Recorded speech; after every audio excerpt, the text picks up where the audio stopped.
আমি home Tomé করা হবে। মায়ের পুকুর হয়ে গেছে, সেই পুকুর প্রতিষ্ঠিত হবে, আমি সবার সামনে তুলে ধরবো। সেদিনই হয়তো ক্যামেরার সামনে আমাকে লাস্ট দেখবেন, তারপর আমি আমার মায়ের কাছে আমি চলে আসব। তাই আপনাদের কাছে একান্ত অনুরোধ, আমি দেখবো, ভাববো ভিডিও আসবো কিনা। তবে এটা বলে দিলাম, মন্দিরটা একটু দেখিয়ে দিই। ওইখান থেকে ঘুরে দেখা, যে মায়ের আদেশ ছিল সবাই দেখবেন, দেখতে পাচ্ছিলেন কিনা।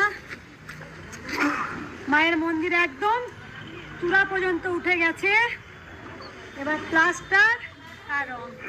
মায়ের মন্দির শুরু হয়ে গেছে একদম সুন্দর, এবার শুধু সাজিয়ে গুছিয়ে নেওয়া। তাই আমি শুধু একটা কথা বলতে চাই, সকল সন্তানকে 30 কিলোমিটার একটা কথা আমি বলতে চাই